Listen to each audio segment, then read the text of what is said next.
ఓం నమో భగవతే వాసుదేవాయ.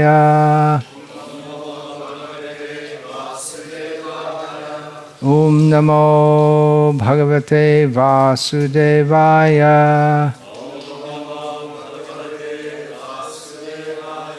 ఓం నమో భగవతే వాసుదేవాయ.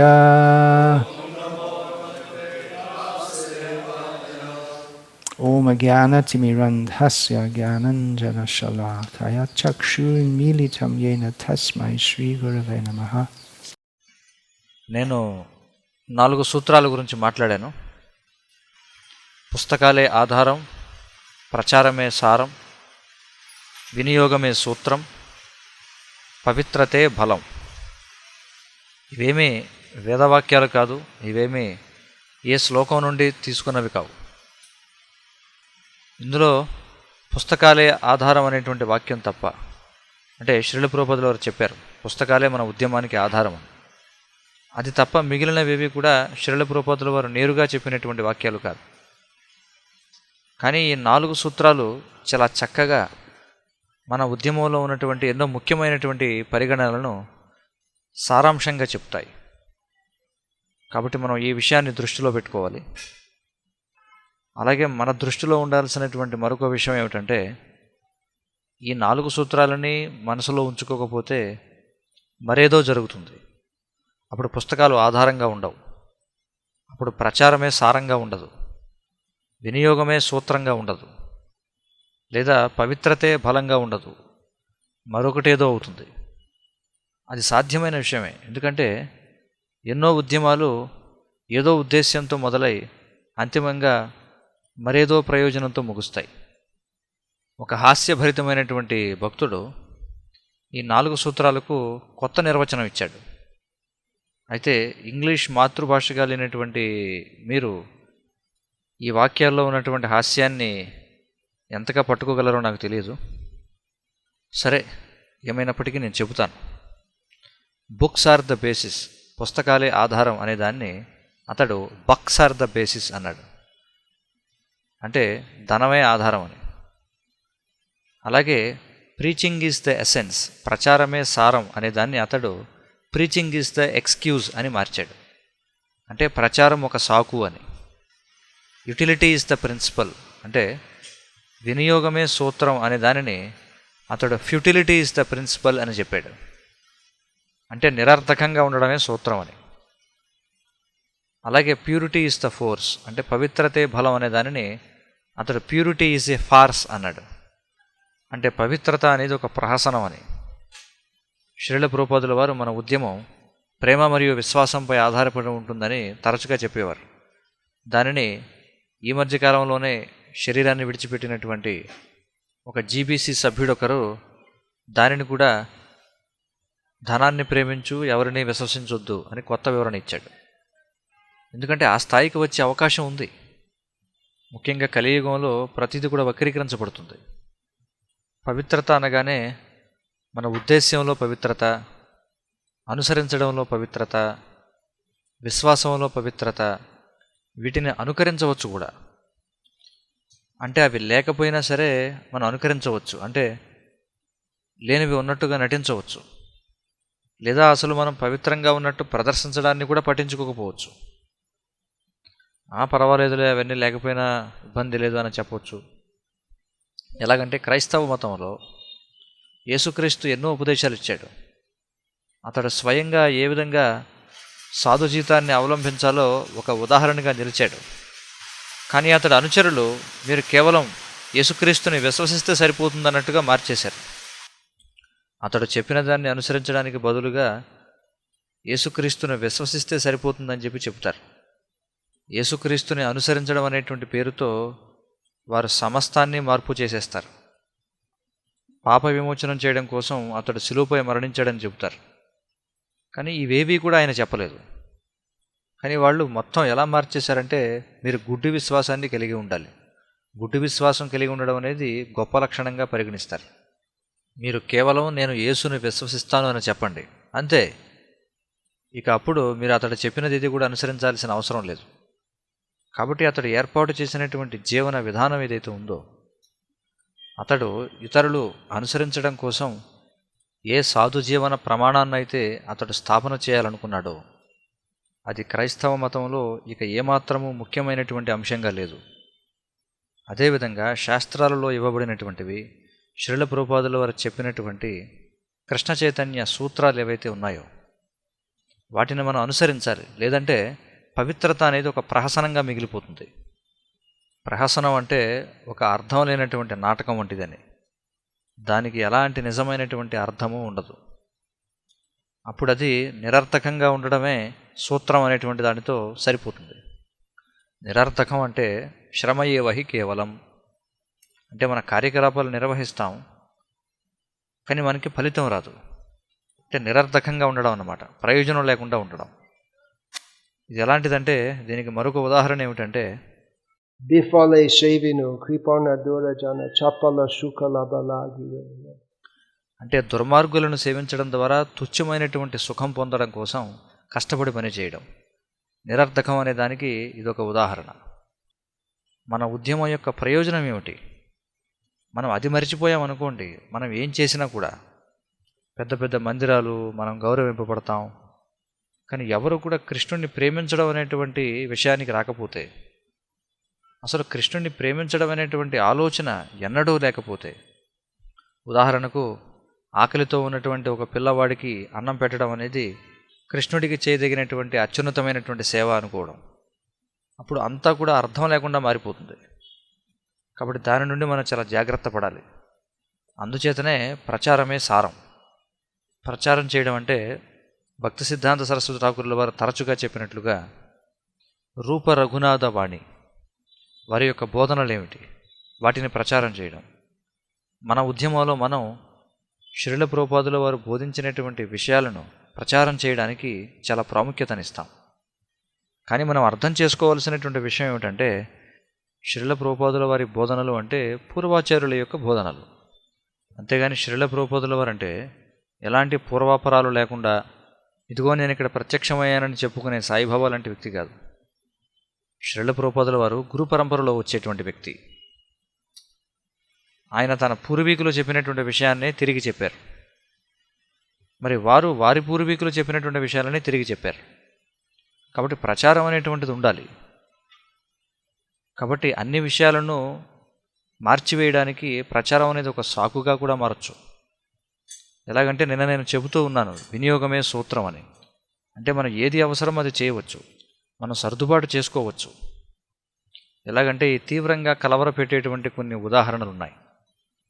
ఎలాగంటే ప్రచారం కోసం అవసరమైతే మీరు మాంసం తినవచ్చు అని చెప్పినట్లు. వాస్తవానికి ఇదేమి శాస్త్ర వ్యతిరేకమైనదేమీ కాదు. మనం మహాభారతంలో చూసినట్లయితే ఒకసారి కరువు పరిస్థితులు ఏర్పడినప్పుడు ఒక ఋషి ఒక ఆవుని వధింపజేసి తన శిష్యులకు వడ్డించాడు. లేదంటే వారందరూ చనిపోయేటువంటి పరిస్థితి, అది ఒక తీవ్రమైనటువంటి పరిస్థితి. అయితే మనం ఆ విధంగా చేయకపోవచ్చు, మనం మరణించడానికే సిద్ధపడతాం. శ్రీల ప్రభుపాదుల వారు నేను మాంసం తినాల్సి వస్తే దానికంటే మరణించడానికి సిద్ధపడతానని చెప్పారు. కానీ ఇక్కడ ఉదాహరణ ఏమిటంటే ఒక్కొక్కసారి ఇతర పరిస్థితులలో ఊహించశక్యం కానిటువంటివి కూడా కొన్ని పరిస్థితులలో చేయవలసి రావచ్చు, అది కూడా కృష్ణుడిని సేవించడం కోసం. కాబట్టి మనం అన్ని రకాల పనులు చేయవలసి రావచ్చు, కానీ దాని అర్థం సాధారణమైనటువంటి పరిస్థితులలో మనం అవి చేస్తామని కాదు. అంతకంటే మనం గుర్తుంచుకోవాల్సినటువంటి విషయం ఏమిటంటే పవిత్రతే బలం. మనం వాస్తవంగా ఒక తక్కువ స్థాయికి చెందినటువంటి సూత్రాన్ని అతిక్రమించడం ద్వారా ఉన్నత స్థాయిలో ఉన్నటువంటి సూత్రాన్ని సేవించగలిగితే అప్పుడు ఆ విధంగా చేయడం అనేది న్యాయబద్ధంగా పరిగణించబడుతుంది. కానీ అది ఒకవేళ తటస్థ పరిస్థితి అనుకోండి, అంటే క్రింది స్థాయిలో ఉన్నటువంటి సూత్రాన్ని అతిక్రమించడం ద్వారా ఉన్నతమైనటువంటి సూత్రం అనేది అంత స్పష్టంగా సేవింపబడినట్లుగా కనిపించకపోతే అప్పుడు అది చాలా ప్రమాదకరమైనటువంటి పరిస్థితిగా దాపురిస్తుంది.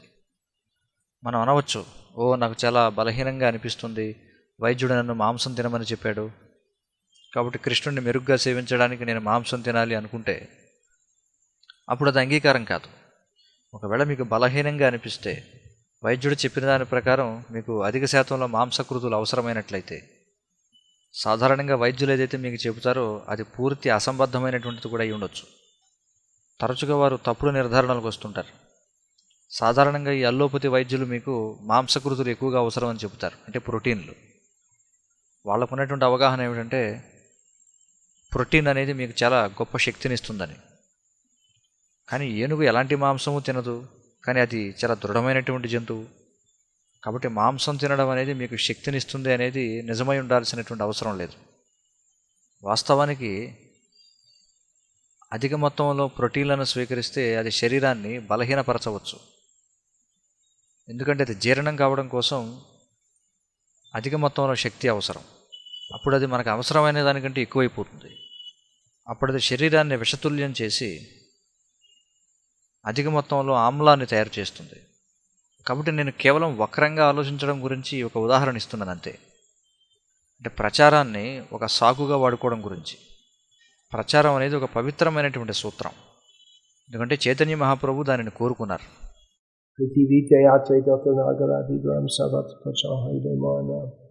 ప్రచారం కోసం వ్యక్తి ఏదైనా చేయవచ్చు. ప్రచారంలో ఆ విధమైనటువంటి పవిత్రత అనేది ఉంది. కానీ అలాగని వ్యక్తి దాన్ని దుర్వినియోగం చేసుకున్నట్లయితే అది విరక్తికరమైపోతుంది, తప్పుడు ఉదాహరణగా మారిపోతుంది, పాపకార్యంగా మిగిలిపోతుంది. అప్పుడు అంతా కూడా నాశనం అయిపోతుంది. మనం రాజీ పడ్డామంటే అంతా ముగిసిపోతుంది. అందుచేతనే పుస్తకాలే ఆధారం. మనం పుస్తకాలు అని చెప్పామంటే అవి శ్రీల ప్రభుపాదుల వారి పుస్తకాలు. అవి మనం సక్రమంగా మార్గంలో ఉండేలా చేస్తాయి. మరి ఇప్పటికీ శ్రీల ప్రభుపాదుల వారు ఇచ్చినటువంటి శ్రీమద్ భాగవతాన్ని అనేక మార్లు చదివిన తరువాత నేను ఎన్నిసార్లు చదివానో ఆ లెక్క కూడా మర్చిపోయాను. మరి అన్నిసార్లు చదివిన తరువాత నేను విశ్వనాథ చక్రవర్తి ఠాకూర్ల వారు ఇచ్చినటువంటి భాష్యానికి ఆంగ్ల అనువాదం చదువుతున్నాను. అందులో మనకి కొంత తేడా కనిపిస్తుంది. పూర్వాచార్యులు ఏ విధంగా రచించారంటే అది కృష్ణునికి చేసేటువంటి భక్తియుత సేవే అత్యున్నతమైనటువంటిదని స్థాపన చేస్తుంది.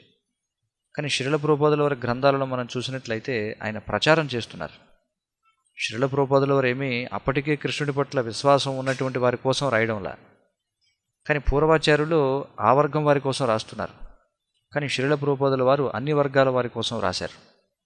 ఆయన విశ్వాసం లేని వారి కోసం, లేదా కృష్ణ చైతన్యం పట్ల విశ్వాసాన్ని పెంచుకోవడం ప్రారంభిస్తున్నారో వారి కోసం, లేదా ఆయన రాసినటువంటి గ్రంథాలను చదివే విశ్వాసం కలిగిన వారి కోసం. అంతేకాకుండా ఆయన వివిధ రకాల బూటకపు నామమాత్ర సైన్స్ పరమైనటువంటి సిద్ధాంతాలు ఏవైతే ఉన్నాయో వాటికి చెందినటువంటి ఈ ఆధునిక నాగరికత యొక్క లోపాలను ఆయన ఎత్తి చూపిస్తున్నారు. ఆయన ఒక విధంగా చెప్పాలంటే ఒక ఖడ్గంతో ప్రచారం చేస్తున్నారు. ఆయన గ్రంథాల్లో ఆయన చాలా ప్రచారం చేస్తున్నారు. ఆయన ఈ ప్రపంచంలో ఉన్న ఎన్నో భిన్నమైనటువంటి తప్పుడు అవగాహనలకు భిన్నమైనటువంటి పరమసత్యం యొక్క స్పష్టమైనటువంటి అవగాహనను ఇస్తున్నారు. కాబట్టి పుస్తకాలే ఆధారం. శ్రీల ప్రభుపాదుల వారి యొక్క గ్రంథాలను వితరణ చేయడం, శ్రీల ప్రభుపాదుల వారి పుస్తకాలను చదవడం, ఆయన రాసినటువంటి గ్రంథాలను అనుసరించడం. కానీ మనం క్రమం తప్పకుండా ఆయన యొక్క గ్రంథాలను చదవనట్లయితే, మరి ఆయన యొక్క గ్రంథాలను చదవడం అంటే గురుముఖ పద్మవాక్య చిత్తైతే కొరియ ఐక్య అనేటువంటి భావంతో, అంటే ఆయన ఏదైతే మనకు ఇవ్వాలనుకుంటున్నారో అందులో మనం పూర్తిగా నిమగ్నం కావడం.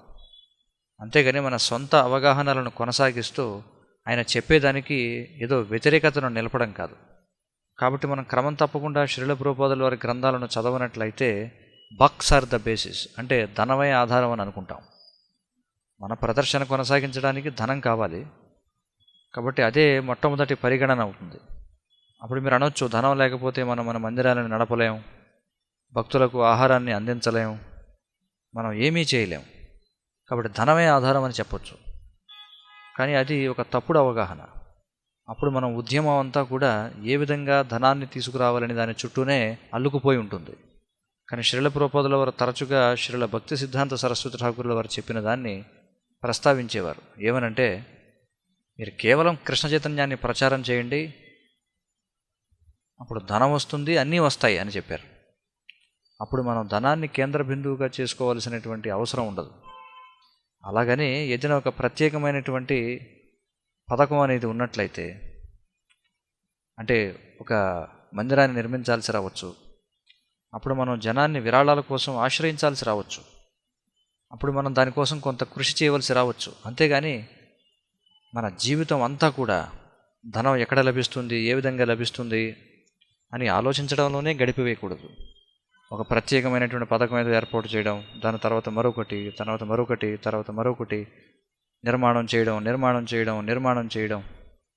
అప్పుడు మనం కృష్ణుడికి ప్రియమైన వారిగా మారడానికి బదులుగా బిల్డింగ్ కాంట్రాక్టర్లకు ప్రియమైన వారిగా మారిపోతాం. కానీ ఈ బిల్డింగ్ కాంట్రాక్టర్లు ఎవరైతే ఉన్నారో వారిలో ఎక్కువ శాతం మంది నరకానికే వెళతారని నేనైతే భావిస్తాను. ఎందుకంటే తరచుగా వాళ్ళు అవినీతి పరులుగానే ఉంటారు. సరే, ఈ బిల్డింగ్ కాంట్రాక్టర్లు ఎలా ఉంటారో దాని గురించి మీకు తెలుసు. దాని గురించి నేను అధికంగా మాట్లాడదలుచుకోలేదు.